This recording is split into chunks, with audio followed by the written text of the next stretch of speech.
காமராசர் ஆட்சிக்கு அப்புறமா காங்கிரஸால ஆட்சி அதிகாரத்தை பிடிக்க முடியல.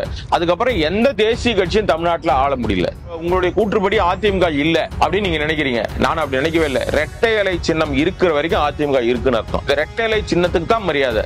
பாஜக திட்டமிட்டு ஏதாவது ஒரு அயோக்கியத்தனம் பண்ணி அவங்க இரட்டை இலையை முடக்கிட்டாங்கன்னா நீங்க நினைக்கிற மாதிரி ஒரு விஷயங்கள் நடக்கும். நீங்க பாஜக எந்த விதமான ஒரு முகமூடி போட்டுக்கிட்டு அவங்க எப்படி வந்தாலும் தாமரை சின்னத்துக்கு உழாது சார் ஓட்டு.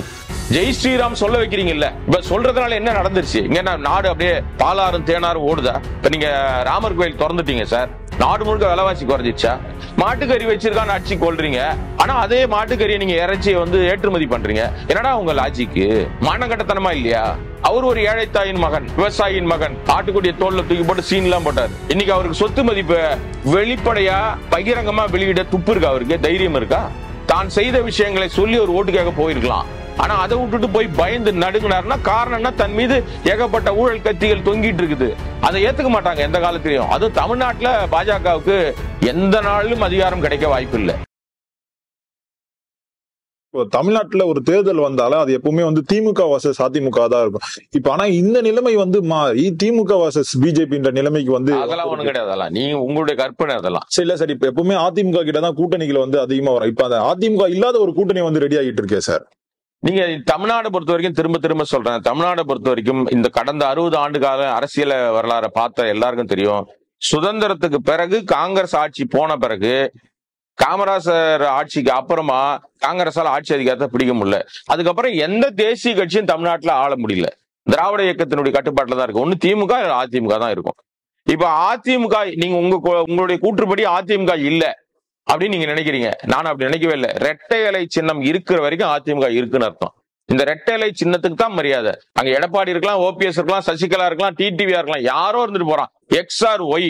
ஆனால் அவர் கை காட்டுகிற சின்னம் இரட்டை இலையா இருந்தா அந்த மக்கள் வாக்காளர்கள் அவங்களுக்கு தான் ஓட்டு போடுவாங்க. அந்த அந்த ஒரு குறிப்பிட்ட சாரார் இருக்காங்கல்ல, ஒரு 25% வாக்குகளை வச்சிருக்காங்க இல்லைங்களா, இவங்களுக்கு கண்ணை மூடிக்கிட்டு குத்துற ஒரே சின்னம் இரட்டை இலை தான். அப்படியேதான் டிட்டோ திமுகவுக்கும் இருக்கு. ஏறக்குறைய இவர்களுக்குள்ள ஒரு 3-4% வாக்கு தான் வித்தியாசம் இருக்கு. ரெண்டு பேரும் சமபலத்துல தான் இருக்காங்க வாக்காளர்களை. புரியுதுங்களா? அதனால இந்த வாக்கு பிரியவே பிரியாது. பாஜக திட்டமிட்டு ஏதாவது ஒரு அயோக்கியத்தனம் பண்ணி அவங்க இரட்டலையை முடக்கிட்டாங்கன்னா நீங்க நினைக்கிற மாதிரி ஒரு விஷயங்கள் நடக்கும். ஆனால் அப்படி நடந்தாலும் அது முழுமையாக நம்ம திமுகவுக்கு சாதகமா தான் இருக்குமே தவிர புதிய ஒரு கூட்டணி போட்டாலும் விளங்காது. நீங்க பாஜக எந்த விதமான ஒரு முகமூடி போட்டுக்கிட்டு அவங்க எப்படி வந்தாலும் தாமரை சின்னத்துக்கு உழாது சார் ஓட்டு. மக்கள் ஓட்டு போட மாட்டாங்க. ஏன்னா நீங்க யாருன்றது அவங்க அடையாளப்படுத்திட்டாங்க. நீங்க யாரா இருக்கீங்க? மதத்தாலும் மனிதர்களை பிரித்தாலும் சக்தியை தான் நீங்க பண்ணிட்டு இருக்கீங்க.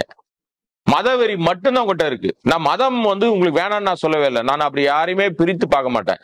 இந்து, கிறிஸ்தவ, முஸ்லீம் யாரா இருந்தாலும் மனுஷன் தானே. ஆனா நீங்க அப்படி பார்க்கலையே.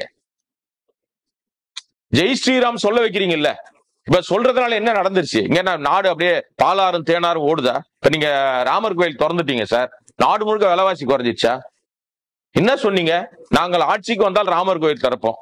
அதை சொல்லி 14 ஆட்சி வந்தீங்க, வந்துட்டீங்க, கட்டிட்டீங்க, கட்டி முடிச்சு நீங்க திறந்துட்டீங்க. இப்ப என்ன பண்ணுவீங்க? நாங்கள் கட்டி முடித்து விட்டோம், சொன்னதை செய்து விட்டோம். அப்ப உங்களை எல்லாம் இலவசமா கூட்டு போவோம். கோயிலுக்கு போனா சோறுக்கு வந்துருமா சார்? எந்த மதம் வந்தாலும் நான் சொல்றேன். நான் ஏதோ ராமர் கோயிலை மட்டும் குறிப்பிட்டு சொல்லல. அது உங்களை நல்வழிப்படுத்துறது தான் கடவுள்கள் எல்லாம். நீ மனுஷனா இருக்கணும்ன்றது தான். எல்லா கடவுள்களும் எல்லா மதங்களும் என்ன சொல்லுது? அன்பா இரு மத்தவங்க மேலன்னு. மாட்டுக்கறி வச்சிருக்கான்னு அடிச்சு கொள்றீங்க, ஆனா அதே மாட்டுக்கறியை நீங்க இறைச்சியை ஏற்றுமதி பண்றீங்க. என்னடா உங்க லாஜிக்கு? மானகட்டத்தனமா இல்லையா? அசிங்கமா இருக்கா இல்லையா சார்? இதுதானே உங்களுடைய கொள்கையா இருக்கு.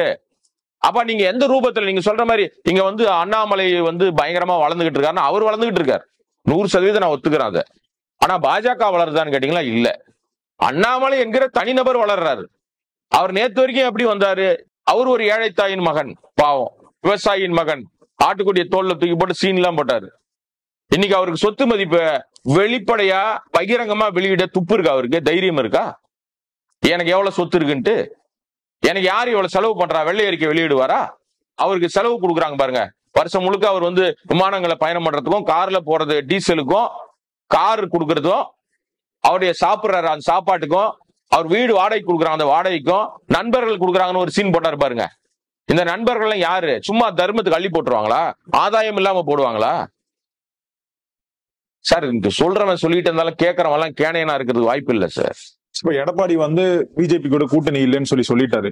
இப்ப ஆனா ஓபிஎஸ், டிடிவி தினகரன் அவங்க எல்லாமே பிஜேபி தானே சப்போர்ட் பண்றாங்க. சரிங்க, பாஜகவோடு கூட்டணிக்கு யாரு போனாலும் அவங்களையும் இந்த நாட்டு மக்கள் ஓட ஓட விரட்டி தான் அடிப்பாங்க. பாஜக அதிமுக கூட்டணி சேர்ந்தது தான் பெரிய தப்பு. சேர்ந்ததுனால்தான் அவங்க வந்து ஆட்சி இழந்தாங்க. அவங்க பாஜகவை அப்பவே துரத்தி விட்டு போன சட்டமன்ற தேர்தலில் அவங்க அதிமுக தனியாக நின்று அவங்க பாஜக அல்லாத கூட்டணிகளோடு இருந்தாங்கன்னா நிச்சயமாக அவங்க வெற்றி வந்து திமுகவுக்கு இவ்வளவு சாதாரணமாக வெற்றி கிடைச்சிருக்காது. பெரிய டஃப்பா இருந்திருக்கும். டெஃபினட்டா பெரிய டஃப் இருந்திருக்கும். ஏன்னா நீங்க நல்லா கவனிச்சு பாத்தீங்கன்னா எந்த விதமான பின்புலம் இல்லாம ஜெயலலிதா என்கிற பெரிய பிம்பம் இல்ல, எம்ஜிஆர் கிடையாது, கலைஞர் கிடையாது. இந்த மாதிரி சூழ்நிலையில திமுக உடையாம கட்டுக்கோப்பா இருந்ததுனால அவங்க கரையேறிட்டாங்க. அதிமுக எடப்பாடி 4 வருஷம் ஆட்சியில் இருந்தாரு. தான் செய்த விஷயங்களை சொல்லி ஒரு ஓட்டு கேட்க போயிருக்கலாம். ஆனா அதை விட்டுட்டு போய் பயந்து நடுங்கினாருன்னா காரணம்னா தன் மீது ஏகப்பட்ட ஊழல் கத்திகள் தொங்கிட்டு இருக்குது. எதுல இவங்க வந்து பிஜேபி தன்னை லாக் பண்ணணும்னு தெரியாது.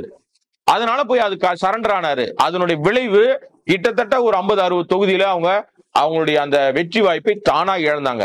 அது ஏற்கனவே இப்ப 66 இடம் ஜெயிச்சிருக்காரு சார். கூட ஒரு 50-60 தொகுதி ஜெயிச்சிருந்தா ஆட்சிக்கு வந்து 117 இடங்கள் ஜெயிச்சுட்டாலே நம்ம ஆட்சியை பிடிச்சிடலாம். 118 இடம் தமிழ்நாட்டினுடைய நிலவரம் அதுதான். அப்ப அவ்வளவு இடம் வீணா போறதுக்கு யார் காரணம்? உங்களுடைய திட்டமிடுதல் தான். நீங்க கூட்டணி கூடா நட்பு கேடாய் முடியும்ன்ற மாதிரி நீங்க போய் யாரோட சேர்ந்தீங்க? பாஜகவை மக்கள் ஏத்துக்கவே இல்லையே. நீங்க மதவாத கட்சி சார். அது அதை ஏத்துக்க மாட்டாங்க எந்த காலத்திலையும். அதுவும் தமிழ்நாட்டுல பாஜகவுக்கு எந்த நாளிலும் அதிகாரம் கிடைக்க வாய்ப்பு இல்லை. இவங்க சொல்லலாம், கிடைக்க வாய்ப்பே இல்லை.